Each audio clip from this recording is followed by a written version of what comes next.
இது வந்து கனடாவில் இருக்கக்கூடிய ஒரு பழம். என்னன்னு சொன்னால் பார்த்தீங்கன்னு சொன்னால், இங்கே வந்து கனடாவில் இருக்கிற பழங்கள் எல்லாம் வந்து ஒரு ஆப்பிள் பழத்தோட ஜாதியிலிருந்து தான் தொடங்கும். இப்போ பாருங்க, இந்த இடத்துல பாருங்க, இது ஆப்பிள் பழம் மாதிரி தானே. ஆப்பிள் பழம் வந்து சின்னெல்ல இருந்து அந்த ஒரு நிலை பருவநிலை இருக்குல்ல, அதே மாதிரி பழங்கள் இருக்கும். பெருசாகவும் இருக்கும், அதை விட சின்னனா இருக்கும், அதை விட சின்னனா இருக்கும்.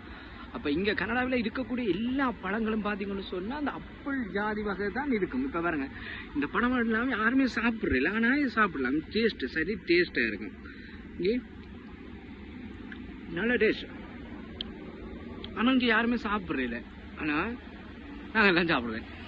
இங்கே பாருங்க, நீங்கள் எது பழுத்து போய் கிடக்குதுன்னு. இப்போ இந்த சீசன் எல்லாமே இனிமேல் வந்து ஆப்பிள் காய்க்க ஆரம்பிச்சிடும். சம்மருக்கெல்லாம் இந்த மரத்துல எல்லாம் புல் பழங்கள் தான் இருக்கு.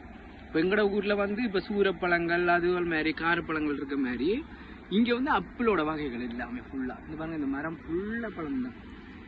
அடுத்தது இந்த இது பக்கத்தில் நிற்கிறதுலாம் ஆப்பிள் மரங்கள்.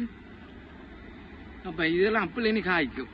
இனி இதுகளெல்லாம் காய்ச்சி கொட்டின பிறகு அதில் காய்க்கும். அப்போ ஆப்பிளில் வந்து இன்னொரு ப்ளம்ஸ் மாதிரி ஆப்பிள்கள் இருக்கு. அப்போ சின்ன சின்ன ஆப்பிள்கள் எல்லாம் நிறைய கிடக்கும் இங்கே. Okay, thank you very much, bye bye, take care.